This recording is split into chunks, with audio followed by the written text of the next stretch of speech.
Good afternoon, everybody. This is Damon Bond of Bond Realty Group, licensed real estate broker in the states of Connecticut, New York, and Georgia.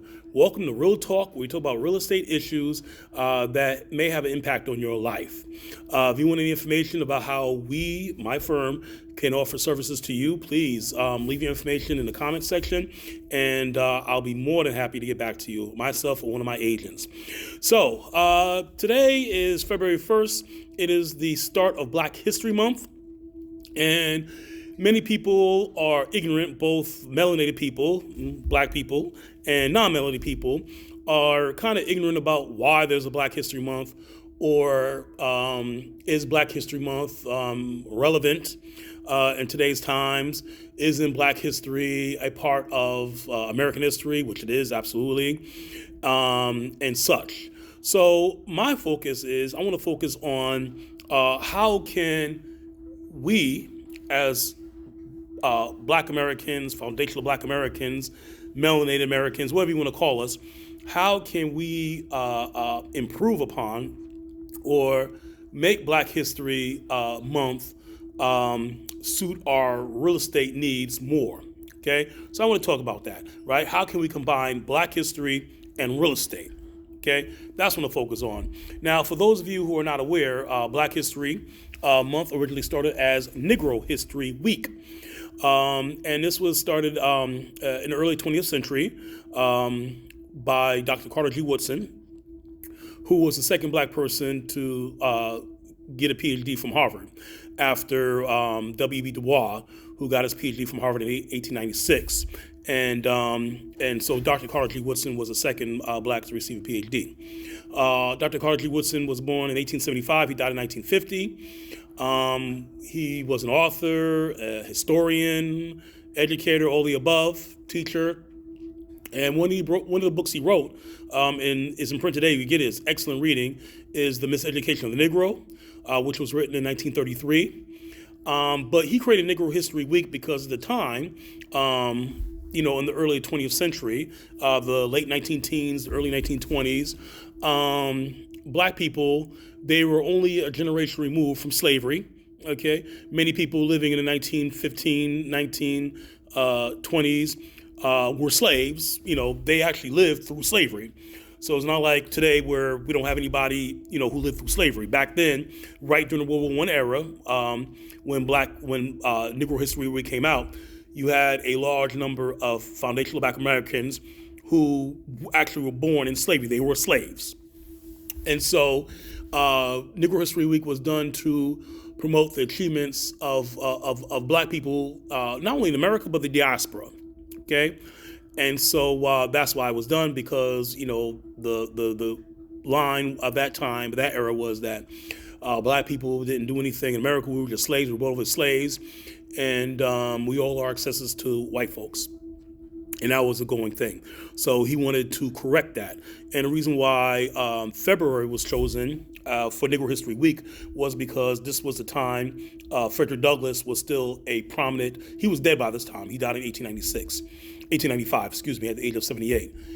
Frederick Douglass was the quote-unquote black leader, quote-unquote, end quote, of that time. And so it was honor Frederick Douglass. That's why it was Negro History Week, and then later on it became Negro History Month, and then eventually when we stopped being referred to as Negroes, it became Black History Month anyway. So most people, whether you're black, white, Hispanic, what have you, pretty much if you go in school, they'll pay some homage, to the achievements of black people. They have prominent black people.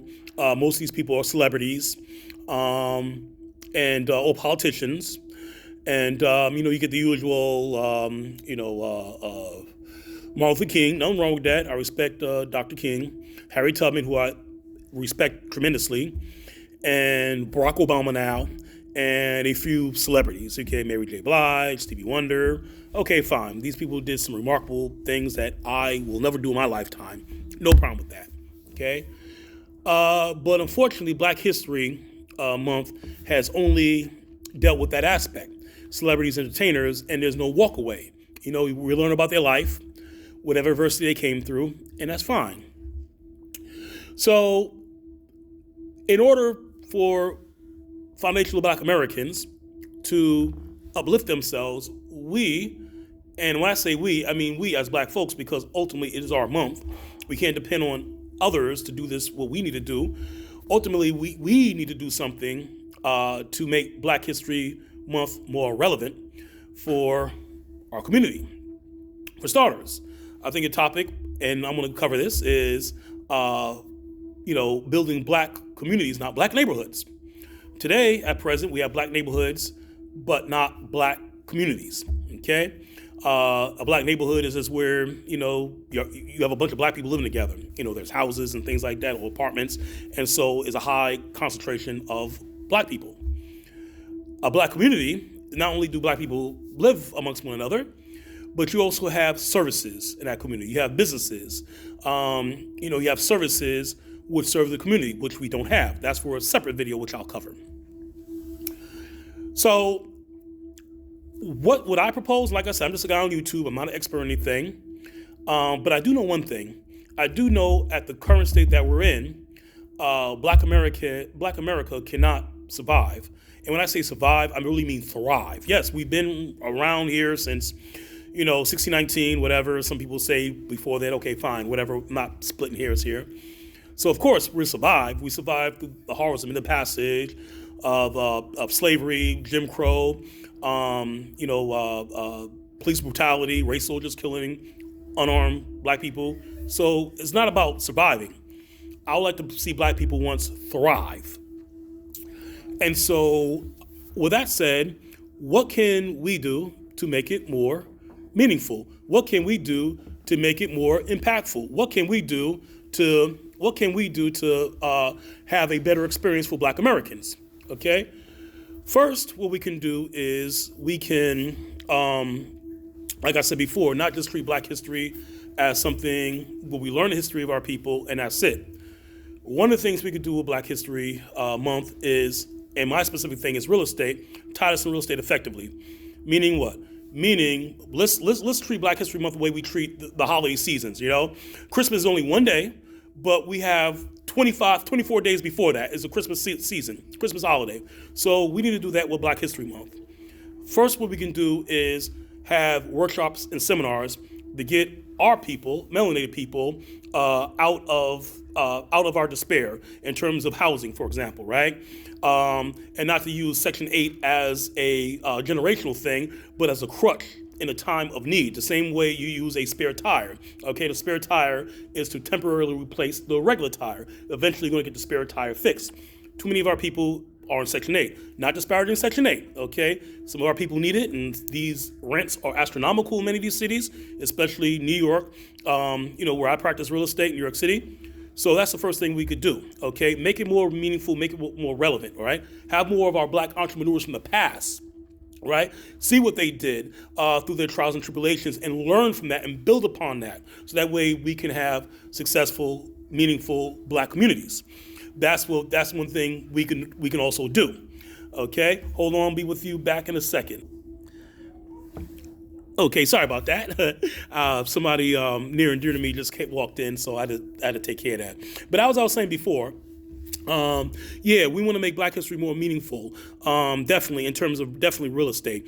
Many of our people, when I say our people, I mean melanated people, do not own real estate. And I want to say real estate, I mean, it's beyond just home ownership, which is a good thing. I mean, we got to start from the basics, the very, very, very basics, okay? But it's more than that. All right, I'm talking about from an investor mentality. I'm talking about in terms of a high roller mentality. All right, I'm talking about commercial properties, which I'll be getting into these things throughout this month and beyond. All right, so that's the first thing. We want to teach young people how to make Black history relevant, where they can actually walk away and do these things. Like, for example, how to Dom Peoples. Okay, Dom Peoples, is a real estate developer. The brother does some magnificent things. He's alive. He's not dead. All right, but Dom Peoples could be an example as one. All right, or Reginald Lewis, who wrote the book Why Do White Guys Have All the Fun. Fortunately, the brother died at 50, but he was the first black millionaire or something who wasn't an athlete, or I forgot what the thing, but the brother was doing great things, okay? How can we do this? How can we learn not to get jerked over, such as poor Famous Amos, okay? A lot of people don't realize, but Famous Amos, the cookie brands that you see in the vending machines in the stores, all right, Famous Amos was a black guy, okay, or is a black guy, he's still alive. Wally Amos was his name, and unfortunately, he had the company taken over from him by non-melanated people. All right, and it was all legal, so I don't want you to think it was something like after the Civil War where they came shotgun style. It was all legal, but these things can happen. How to avoid that? The same thing happened to the McDonald's brothers as well. Ray Kroc was not the founder of McDonald's. It was formed before Ray Kroc, all right? But Ray Kroc legally managed to finagle and took McDonald's away from the McDonald's brothers, where the McDonald's brothers couldn't even use their own name on top of any restaurant that they have. A great movie to watch, or great movies from 2017 or so is The Founder. Okay, terrific movie. I encourage everyone to watch that, especially my melanated people, but even my non-melanated people, I encourage you to watch it as well. Very, very good if you want to stay in business. And just as a sidebar, one of the things that they cover on it was how Ray Kroc got his money. He didn't make his money through burgers and fries, oh my. He actually made his money through real estate, all right? That's why I like it. But sorry, that was a sidebar. But the point is, though, you get what I'm saying, is that let's have it where it's more meaningful to us, where we can use an example, all right, of someone who's been there, who done that, right? Even Madam C.J. Walker, right? She wasn't a real estate person, but, it doesn't have to be real estate. I'm always saying real estate because I'm a real estate guy, all right? But it could be any type of business, all right? And use what they did as a business model and expand upon it, continue it, so that way it can flourish. This is what I encourage for us for Black History Month. All right, so that way they know that, okay, yes, being an entertainer, there's nothing wrong with that. It's honest money. And when I say entertainer, I'm including singer, athlete, comedian, YouTuber, whatever it may be. All right, all these are legitimate ways to make money. I'm not knocking it, right? But I'm just saying at the end of the day, all right, we want to use Black History Month for our people, especially our young people, and how to generate generational wealth, all right? And so that way, we won't be in the same status economically as we are presently. That's where I would like to see Black History Month go forward. And I think once you do that, I think a lot more people will be interested. Black History Month was just a coming together, a big fat convention that we have once a year where we can exchange ideas. So yes, we learn about the heroes and sheroes of the past, which is very, very important, okay, in the present, right? But also, how can we do that to leverage Black economic empowerment for foundational Black Americans and others, and other, from the African diaspora? That's what I'm talking about. So, like I said, it's not easy. It's not going to happen overnight. You have to change the attitudes of people. But I think it's something that can be done if we come together collectively to do so. It's one small step. Because right now, in this current state, unfortunately, we have people out there, who just, like I said about the Section 8 thing earlier, right? Some people need Section 8. Fine, not a problem. You do what you got to do. But it should be only a temporary solution, not a permanent one, or living in the projects, right? It should be a temporary solution, not a permanent one. And these are just some small things, okay, that we can do to empower ourselves as a group of people. So, sorry to sound a little preachy, but I just want to get it off my chest because, like I said, I want to see Black History Month be a lot more productive than it's been, certainly when I was growing up and how it is now, without the little miniature sound bites. And so, that's where I'm focused on, ladies and gentlemen. So, thank you for listening. Thank you for tuning in. If you have any comments or questions, please put them in the chat. And if you need my real estate services, I'll be happy, as well as one of my agents, be happy to contact you. So once again, thank you for listening to Real Talk. Today is Wednesday, February 1st, 2023. Please be safe. Have a pleasant afternoon and happy, productive Black History Month. Peace.